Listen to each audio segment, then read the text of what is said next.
sekitar tanggal ya hari Senin ya, hari Senin mengakibatkan banyaknya rumah yang roboh, yang retak-retak dan menimbulkan korban.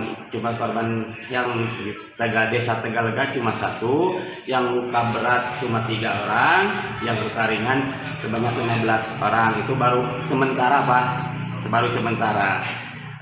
Rumah-rumah ya di tiap kedusunan, di tiap keadaan banyak yang ya begitu ya, ada yang retak, ada yang itu, ada yang rusak. Soal pengungsi kebanyakan di tiap wilayah beberapa titik, karena masyarakat nggak bisa di satu titikan karena ya mungkin takut rumahnya ada yang ambruk, yang kemalingan gitu ya, apalagi yang ambruknya yang udah jelas pasti di tenda. Waktu gempa saya masih berada di kebun. Di kebun, kaget nggak Pak? Kaget banget. Terasanya besar nggak? Ya rasanya nggak seperti yang biasa-biasa gitu. Ini sangat luar biasa gitu. Ketika pulang seperti apa? Ketika udah reda saya pulang ke rumah, rumahnya udah pada roboh gitu. Kalau ibu alhamdulillahnya bisa menyelamatkan diri sama adik saya meskipun di rumah hancur. Pak, ini pasca gempa yang besar, hingga saat ini Bapak dan warga seperti apa saat ini? Sangat memprihatinkan lah. Kenapa? Tidur di? Hanya tidur ya, istilahnya meskipun ada tenda tapi untuk di bagian tidurnya itu di bawahnya kurang karena masih terasa dingin banget gitu. Nah, kantor desanya kan katanya tertimbun longsor. Ya, tertimbun longsor.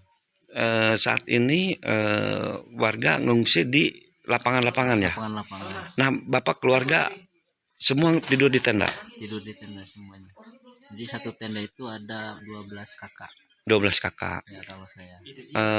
Jadi seluruh warga desa sini tidur malam hari di tenda. Di tenda semua. Kenapa Kang? Takut ada gempa susulan seperti apa? Ya, soalnya masih takut dan pada rumah pada hancur semua, 90% hancur. Nah, Bapak di keluarga rumah hancur juga? Hancur. 100% malah rumah saya. Ambruk. Ambruk semua. Ada korban nggak di keluarga Bapak sendiri? Alhamdulillah kalau di keluarga sih nggak ada. Dari kesehatan nih anak kecil atau orang tua seperti apa? Ya itu masalah dari kesehatan ya, kita di sini karena mungkin karena cuaca dingin juga ya Pak. Terus kebanyakan tuh anak-anak tuh pada demam batuk ya kan. Orang dewasa juga sama demam batuk gitu. Tapi ada dinas kesehatan kan yang memeriksa tiap hari ya? Ada setiap hari. Nah, untuk logistik atau makan seperti apa? Untuk logistik dan makanan itu sembako alhamdulillah dari hari kemarin mungkin datang terus sampai sekarang. Ada bantuan dari pemerintah? Dari pemerintah, dari relawan, donatur. Nah Pak, Bu, ketika kemarin ada gempa susulan seperti apa Bu rasanya? Rasanya tuh Pak kayak trauma yang pertama kali terjadi awalnya gitu Pak, traumanya. Nah, bukan main Pak, traumanya sama apa ketakutannya gitu Pak. Semua orang yang ada di dalam tenda itu pada berdiri semua Pak, mau keluar pada menjerit gitu Pak, semuanya ketakutan gitu Pak. Nah Bu, sekarang Ibu warga seluruhnya di pengungsian? Di pengungsian semuanya. Bu, di Desa Sukamulya ini di lingkungan Ibu rumah yang hancur berapa Bu di KRT? Hampir semua. Hampir semua. Hampir semua. Di KRT ini hampir semua. Hampir semua. Rusak parah hampir semua Pak. Bu, hingga saat ini di pengungsian seperti apa Bu? Bayi, ibu yang lansia pada sakit nggak Bu? Alhamdulillah apa sakitnya ada sih Pak ya sekarang, tapi udah ada yang menangani. Yang kena kaki kan kena luka, kena puing, ada orang ya itu biasa kan Pak, trauma kali ya. Anak-anak ada yang sakit ada.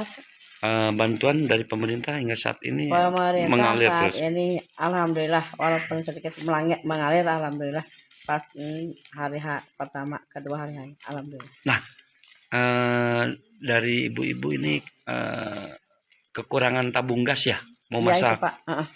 Pak buat dapur umum. Di dapur buat masak. Iya, buat masak. Pokoknya keperluan masak Pak, sembako kayak gas gitu kan. Malum Pak lah kalau kejadian ini kan pada suami belum pada kerja apalah Bekerja, istilahnya ya. sebulan ke depan nggak mungkin ninggalin keluarga Pak. Saya juga nggak mau ditinggalin dulu lah, seadanya yang dikasih pemerintah sumbangan itu yang mengganjal hidup saya Pak. Berarti tabung gas untuk masak warga kesulitan ini, Bu? Ya kesulitan, apalagi yang punya tabung satu Pak. Bu, harapan seperti apa? Pengen dibantu penyaluran tabung gas? Pengen Pak, penyaluran tabung gas itu pengen, apalagi kan alas buat di tenda gitu kan Pak, buat kedepannya Masak. serap lah. Kalau sekarang kan ada, kan nggak mungkin sekarang di tenda seminggu 2 minggu ini kan udah beberapa bulan, apalagi rumah hancur walaupun udah normal nggak ada gempa, nggak mungkin kan balik ke rumah udah nggak layak dihuni Pak rumah. Takut ya, Bu ya? Ya kebetulan takut ini saya mau dirobohin aja rumahnya nggak. Tapi yang masih bisa dihuni ya, karena mungkin takut ada susulan gitu ya terpaksa dia kebanyakan ada yang di depan rumahnya gitu ya, ada yang mendirikan desa di sawah, di lapang, ada itu tersebar di beberapa titik dan di beberapa KRT-KRT. Nah, pasca gempa ke kebun lagi nggak kemarin-kemarin? Belum. Waktu udah gempa saya belum ke kebun-kebun lagi. Sampai saat ini. Iya. Waktu pas benar-benar di rumah aja itu bikin tenda buat keluarga. Sekarang keluarga ibu sama adek ngungsi tidur di tenda Tidur di tenda. di Kampung Keramat, Iya. Desa Sukamulya, Kecamatan Cugenang. Cugenang. Deh, harapannya seperti apa adek sebagai petani dan tulang punggung keluarga? Ya, harapan saya sih ada sedikit bantuan lah dari pemerintah buat orang-orang yang bertani. Sini pada libur semua petani, padahal di sini mayoritas petani itu banyak sekali. Oh, untuk di sini. Nah, Pak Kades sendiri dari Desa Tegalega ini membuat posko untuk bantuan sembako.